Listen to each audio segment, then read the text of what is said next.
नमस्कार, आपके साथ मैं नसरीन अशरफी और आप देख रहे हैं स्टार न्यूज प्लस चैनल। आइए अब रुक करते हैं आज की अहम और मुख्य खबरों की ओर।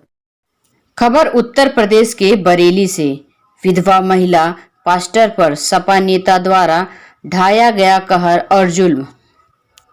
श्रीमती रेवन एल्वा चरण पत्नी स्वर्गीय राजेश चरण निवासी 106 सिविल लाइन निकट हिंद टाकीज बरेली सपा नेता ने जबरन उनके घर पर कब्जा करने की कोशिश की और श्रीमती एल्वा चरण और उनकी बेटी को लात घूसों से मारा, गंदी गंदी गाली देते हुए जान से मारने की धमकी दी। पर श्रीमती एल्वा चरण द्वारा पूछा गया कि वह ऐसा क्यों कर रहे हैं। इस पर सपा नेता ने कहा कि तुम इस जगह को खाली कर दो, जबकि यह जगह संस्था द्वारा श्रीमती एल्वा चरण को दी गई है, जो कि पादरियों का एक ट्रेनिंग संस्था है, जो कि न बेचा जा सकता है और न ही खरीदा जा सकता है। श्रीमती चरण बताया कि अक्सर यह नेता बड़ी गाड़ियों से गेट में घुसकर आते हैं और सामान की तोड़फोड़ करते हैं। 31 जनवरी 2022 को भी शाम को यह जबरन हादसा हुआ तो उन्होंने पुलिस को 112 नंबर पर तत्काल सूचना दी और पुलिस इनको संबंधित कोतवाली लेकर गई, जहां पर उनका मेडिकल हुआ। लेकिन मेडिकल ना तो सरकारी अस्पताल में मिल रहा है और ना ही संबंधित कोतवाली में। उन्होंने यह बताया कि उनके पांव में भयंकर तकलीफ है, इसके कारण वह ज्यादा चल फिर नहीं सकती और बहुत पीड़ा है। उनकी बेटी अपनी मां को पीटते हुए अपनी मां को बचाने की कोशिश की तो दंगई ने बेटी के हाथ पीछे पकड़कर उनकी बेटी को बुरी तरह मारा और जान से मारने की धमकी दी। अगर इस तरह बिना सरकार बने सपा नेता इस पर कहर बरपाया जा रहा है तो सोचिए सरकार बनने के बाद यह नेता किस हद तक जा सकते हैं। बरेली से सीनियर संवाददाता संगीता सिंह की खास रिपोर्ट।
वो बहन और माँ कर रहा निकल जाओगी, निकल चुका बहुत थोड़ा टाइम में ऐसा है ये बात कर रही है, जो बगल वाली बातें क्यों कर रही है, ये बात कर रही है, बताओ वो क्या बोल रहा है, कौन मारेगा तुम्हें,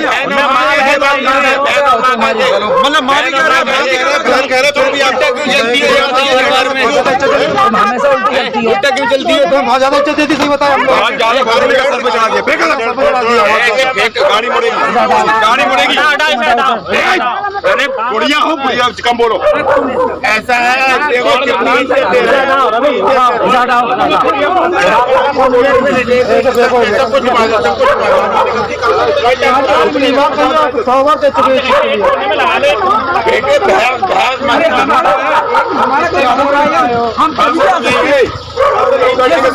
कल से नहीं बांटो पैनी जगह देने के जो होता है इतने दिन मत आओ, जो सही बात है, बैठने को तो चलता, मोड़ो गाड़ी, किसी से कुछ मत करो। तुम लोग कहने क्यों गए?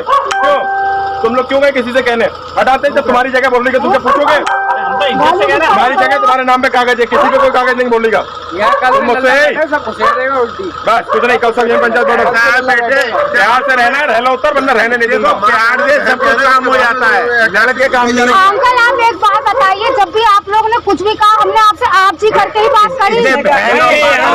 50 बार नाटक करके अभी वो बहन बहन करके कह रहे हो, उल्टे क्यों बोलो ना, आदमी बोल रहा हूँ, अरे एक जना बोलेगा, मैं बोल रहा हूँ, मैं बोल रहा हूँ, अरे मैं बोल रहा हूँ, मैं बोल रहा हूँ, सारे गाँव को बोलो बेटे कोई नहीं बोलेगा, कोई नहीं बोलेगा, मैं बोल रहा हूँ, मैं बोल रहा हूँ, माता जी इन्हें भाई इन्हें लड़के ने इस तरह से वो आते हैं। जैसा कि आप कौन है? मेरा नाम विपिन चरण है, मैं रेवरेंड एल्वा चरण का बेटा हूँ। जैसा कि आपकी मम्मी ने ये बताया है कि अथॉरिटी जो है, क्या उनको ये हक किसने दिया है कि वो मिशनरी की प्रॉपर्टी को बेचें या खरीदें? मिशनरी की प्रॉपर्टी को बेचने या खरीदने का किसी को कोई हक नहीं है, ना ये तो बेची जा सकती है, ना ही तो ये खरीदी जा सकती है। और जैसा कि उनका कथन है कि हमें ये प्रॉपर्टी की दी गई है, इनके जो मालिक हैं, ओनर हैं, तो इसका प्रॉपर्टी का कोई ओनर नहीं है। जो अथॉरिटी है वो मिस्टर हनुक बी राम है, जो कि इससे पहले हमारे पास उनके द्वारा कोई सूचना नहीं दी गई है कि किसी को उन्होंने प्रॉपर्टी की केयर टेकिंग दी हो। जैसा कि ये प्रकरण आपके साथ पहली बार हुआ या इससे पहले भी होता रहा? नहीं, इससे पहले भी होता रहा है, ये लोग पहले भी आते रहे हैं, लेकिन पहले आके इन्होंने इस तरीके से मारपीट वाला कोई वाकया अंजाम नहीं दिया था। पहले भी जब ये आए थे तो मिस्टर हनुक बी राम की परमिशन के तहत आए थे। जी, अब जिस दिन की ये घटना है उसमें आपने क्या कार्रवाई की? आपने क्या पहले पुलिस को इन्फॉर्म किया था इसमें? जी हाँ, पहले हमने रात में घटना के तुरंत बाद 112 नंबर पे कॉल किया। 112 नंबर से रिस्पांस आया। 112 नंबर हम लोग को थाने लेके गई, कोतवाली थाने, जहाँ पे हमारी FIR लिखी गई, जहाँ पे हमारा मेडिकल हुआ, सब उन्हीं के द्वारा करा गया। तो मेडिकल में क्या मेडिकल आपके पास है? नहीं, मेडिकल हमको नहीं दिया गया। हॉस्पिटल वालों ने कहा कि आपको वहाँ से मिलेगा, कोतवाली से। कोतवाली वालों ने भी अपना पल्ला झाड़ते हुए कहा कि मेडिकल आपको वहाँ से मिलेगा कोर्ट से। इस प्रकरण में आपकी क्या कार्रवाई हुई है अभी तक? अभी तक इस प्रकरण में हमारे को प्रशासन की तरफ से कोई कार्रवाई होते हुए नजर नहीं आ रही है। इसके बाबत हम कल SSP ऑफिस गए थे, जहाँ पे हमने अपना SPSP साहब को प्रार्थना पत्र सौंपा। ठीक है, आप जिस तरीके से ये सारा मामला हुआ है, इसमें आप शासन और प्रशासन से क्या उम्मीदें रखते हैं? यही उम्मीद रखते हैं शासन और प्रशासन से कि कृपया हमारी मदद करें। हम लोग बहुत परेशान हैं, हम लोग की जान और माल को खतरा है। घर में इतनी लेडीज़ हैं, हर समय किसी न किसी की जान को खतरा है। इनसे बदतमीजी, छेड़खानी करने का खतरा बना रहता है। आप लोग से अनुग्रह करते हैं कि आप लोग हम लोग की मदद करें, सहायता करें। जी, आपका क्या नाम है? मेरा नाम निशा चरण है, मैं रेवरेंड एल्वा चरण की बेटी हूँ। क्या आपके साथ भी किसी भी तरीके की अभद्रता की गई या मारपीट की गई है? हाँ, मेरे साथ भी मारपीट। पहले वो लोग मेरी मम्मी को मारने लगे। जब मैंने अपनी मम्मी को बचाया तो उन्होंने मेरे माथे पर मारा, पीठ में घूंसे और लाते मारे और मम्मी को धक्का दिया। जब मैंने अपनी मम्मी को बचाने की कोशिश करी तो उन्होंने पीछे से कुछ मेरे सर में इस जगह पर भी मारा है। जैसा कि उस समय आपके भाई साहब उपलब्ध नहीं थे, आपने क्या किया? उस हमें आपका रेवरेंड एल्वा चरण, क्या एड्रेस है आपका? 106 सिविल लाइन हिंट ऑफिस के पीछे। अभी जो आपके साथ प्रकरण हुआ है, ये क्या पूरा मामला है? पूरा मामला इस तरह से है कि जैसे कुछ लोग जो भूमाफिया टाइप थे वो आते जाते थे, लेकिन 31 तारीख को शाम को 7, सवा 7 बजे का ये वाकया है कि वो लोग आए और हम लोग अपने अपने रूम में थे।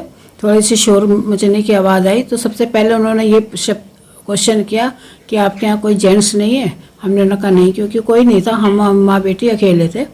और उसके बाद वो चिल्लाने लगे, ये हटाओ वो हटाओ। हमने आपसे कह दिया कि हमने कहा आप थोड़ा सा इतला करके आते तो आपको ये जगह जो है साफ़ मिल जाती, हमारा जो सामान है हम हटा देते।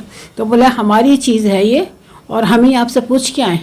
और फिर उसके बाद जो चिल्लाने लगे, गाली गुप्तारी करने लगे, बहुत बुरी बुरी अनशट बातें बोलने लगे।